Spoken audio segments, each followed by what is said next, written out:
నమస్తే, నా పేరు హారిక. యెమెన్ దేశం రెగ్యులర్గా అంటే ఎర్ర సముద్రం దగ్గర ఓడల పైన అటాక్ చేస్తూ ఉంటాయి. ఇప్పుడు రివర్స్గా డైరెక్ట్ అమెరికానే యెమెన్ పైన అటాక్ చేస్తుంది. సో దీన్ని ఎఫెక్ట్స్ ఎలా ఉంటాయి అనేది మనతో పాటు విశ్లేషించడానికి సీనియర్ జర్నలిస్ట్ దాము బాలాజీ ఉన్నారు. అని అడిగి తెలుసుకుందాం. నమస్తే సార్. నమస్తే సార్, ఇప్పుడు యెమెన్ ఓడలు పైన అమెరికా దాడి చేస్తుంది అంటే దీన్ని ఎలా చూడొచ్చు అంటారు? యెమెన్ ఓడల మీద కాదు, యెమెన్ దేశంలో కొన్ని ప్రాంతాల మీద చేసింది. దాదాపు 16 ప్రాంతాల్లో 60 టార్గెట్స్ మీద ఫోకస్ చేసింది. అంటే నేను చాలాసార్లు చెప్పాను మన ఛానల్లో. దీనికి మూలం ఏంటంటే ప్రధానంగా హుతీ అనే రెబల్స్, మనోళ్ళు హౌతీ అని పిలుస్తున్నారు కానీ ఇంటర్నేషనల్గా హుతీ అని పిలుస్తున్నారు వీళ్ళని. హుతీ రెబల్స్ అనేవాళ్ళు యెమెన్ ప్రభుత్వాన్ని కూలదోసి కొన్ని మేజర్ ప్రాంతాలని తమ అధీనంలోకి తెచ్చుకున్నారు. వీళ్ళు సౌదీ అరేబియాకి వ్యతిరేకంగా ఉంటారు. అక్కడ ఏంటంటే సౌదీ అరేబియా, బహ్రెయిన్ లాంటి దేశాలు అమెరికా కూటమితో ఉంటాయి. ఇటు ఇజ్రాయెల్తో కూడా సౌదీ అరేబియా నార్మలైజేషన్ ప్యాక్ట్ అంటారు, అటువంటి ఒప్పందాలను కూడా చేసుకుంది. దానికి వ్యతిరేకంగా పాలస్తీన్కి మద్దతుగా ఇరాన్ బలంగా ఉంటుంది.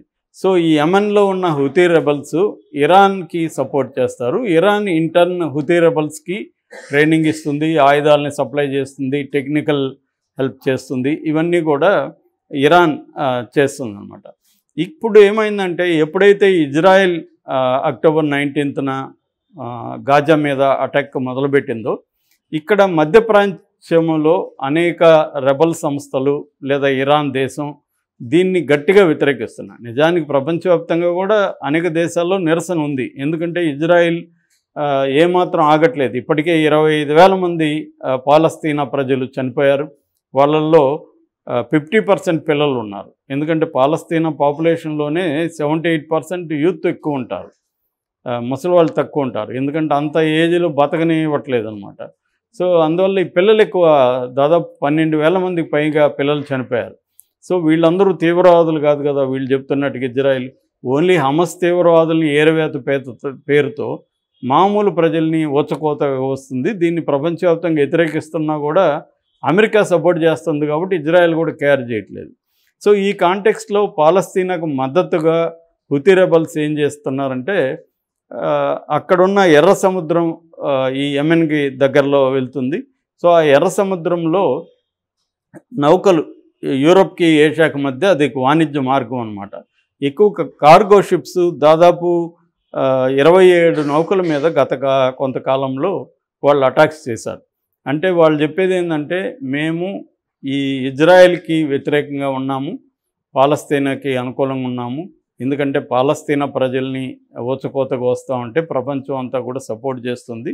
ముఖ్యంగా అమెరికా, బ్రిటన్, కొన్ని దేశాలు సపోర్ట్ చేస్తున్నాయి. కాబట్టి ఇజ్రాయెల్ని సపోర్ట్ చేసే దేశాలు ఇజ్రాయెల్తో సంబంధం ఉన్న నౌకల మీద మేము దాడులు చేస్తున్నాం అనేది ప్రధానంగా చెప్తుంది. ఒక్కొక్కసారి వాళ్ళకి మిస్ఇన్ఫర్మేషన్ ఉండి కావచ్చు, లేకపోతే కన్ఫ్యూజన్ ఉండి కావచ్చు, వేరే నౌకల మీద కూడా దాడులు చేసిన సందర్భం ఉంది. మనం కూడా చూసాం, మధ్యకాలంలో కూడా భారతీయులు అక్కడ ఎక్కువ ఉన్నారు ఆ షిప్పుల్లో. ఎందుకంటే దాదాపు 40% పైన ఈ వాణిజ్య నౌకల్లో భారతీయులు పనిచేస్తారు. కాబట్టి మన దేశం కూడా అఫెక్ట్ అవుతుంది. అది కూడా ఒక కారణం. మన వాళ్ళను కూడా ఇజ్రాయెల్కి ఇండియా కూడా సపోర్ట్ చేస్తున్న ఆరోపణ కూడా మన మీద కూడా చేస్తున్నారు. మొన్న వచ్చిన మాల్దీవ్స్ గొడవలో కూడా ఈ ఆస్పెక్ట్ ఉంది. అంటే మాల్దీవ్స్ కూడా ముస్లిం కంట్రీ, అక్కడ ఇప్పుడు కొత్త పార్టీ అధికారంలోకి వచ్చింది. ఈ పార్టీ ప్రోగ్రెసివ్ పార్టీ. అంతకుముందు డెమోక్రటిక్ పార్టీ ఏమో ప్రో ఇండియాగా ఉన్నింది. ప్రోగ్రెసివ్ పార్టీ ఏమో ఇండియా అవుట్ అనే స్లోగన్తో అక్కడ వచ్చింది. వాళ్ళు కూడా ప్రధానంగా విమర్శించింది ఏంటంటే ఇజ్రాయెల్కి ఇండియా సపోర్ట్ అని. నిజానికి ఇండియా ఒక రకంగా పాలస్తీనాకు కూడా సపోర్టు, గాజాకు కూడా మనోళ్ళు చాలా ఆహారం, ఇతర హాస్పిటల్కి సంబంధించిన ఎక్విప్మెంట్ ఇవన్నీ కూడా పంపించారు. కాకపోతే ఏంటంటే గట్టిగా ఇజ్రాయెల్కి యాంటీగా నిలబడట్లేదు. పాలస్తీనాకి హెల్ప్ చేస్తున్నారు హ్యుమానిటేరియన్, కానీ ఇజ్రాయెల్ చేసిన తప్పని అన్నారు, కానీ అది గట్టిగా నిలబడి ఒత్తిడి చేయట్లేదన్న విమర్శ కూడా ఉంది. మొన్న కూడా యెమెన్ ఖతార్కి మనకి గొడవ వచ్చినప్పుడు 1,00,000 మంది ఖతార్కి పోయే వాళ్ళని ఆపి మన వాళ్ళని ఇజ్రాయెల్ పంపించింది ఇండియా గవర్నమెంట్. అంటే ఇప్పటికి కూడా ఇజ్రాయెల్తో ప్రోగా ఉంది అన్న విమర్శలు ఇండియా మీద కూడా వస్తున్నాయి. సో ఈ కాంటెక్స్ట్లో హుతీ రెబల్స్ చేస్తున్నారు. దీన్ని ఎదుర్కోవడానికి అమెరికా ఏం చేసిందంటే కొయిలేషన్ నావికా దళాల్ని ఏర్పాటు చేసింది. అంటే కొన్ని కంట్రీస్తో, ముఖ్యంగా Australia, Bahrain, UK, New Zealand, Germany, Netherland, south Korea, ఈ దేశాలతో కలిసి ఒక జాయింట్ కమాండ్ని ఏర్పాటు చేసింది. వార్షిప్లను పెట్టడం అక్కడ ఇవన్నీ. అది సరిపోదని ఇప్పుడు అమెరికా ఏం చేసిందంటే డైరెక్ట్గా యమన్ దేశం లోపల 16 ప్రాంతాల్లో నిన్న అటాక్స్ చేసింది. 60 టార్గెట్స్ని. ఈ టార్గెట్స్ వచ్చి ఆర్మ్డ్ డిపోసు, తర్వాత లాంచింగ్ కేంద్రాలు ఉంటాయి కదా అవి, తర్వాత ప్రొడక్షన్ యూనిట్స్, తర్వాత ఎయిర్ డిఫెన్స్ రాడార్స్ ఉన్నాయి వాళ్ళ దగ్గర. అంటే ఈ దాడులకి మెకానిజం, సరిపోయే మెకానిజం ఏవే ఉన్నాయో వాటి మీద దాడి చేస్తుంది. దీనికి నిరసనగా ఆల్రెడీ హుతీలు, అల్ బుకైతీ అండ్ హుస్సేన్ అల్ జావే అని వాళ్ళ ప్రతినిధులు, హుతీ ప్రతినిధులు స్టేట్మెంట్ ఇచ్చారు. చాలా తీవ్రమైన తప్పు చేసింది అమెరికా వాయుసేన. సో దీనికి మేము ఇంకా రెట్టించిన దీంతో వస్తాము, అటాక్ చేస్తాము అని చేస్తున్నారు. సో ఇది ఏంటంటే ఒక డేంజరస్ అని చెప్పచ్చు ఇప్పుడు ఇక్కడ జరిగేది. మనం చాలామంది అనుకోవచ్చు మనకేంటి ఎక్కడో జరుగుతుంది అని, కానీ ఇక్కడ ఏంటంటే దీనివల్ల మొత్తం దిగుమతులు అన్నీ కూడా రేట్లు పెరిగిపోతాయి. ఆయిల్ రేటు పెరిగిపోతుంది.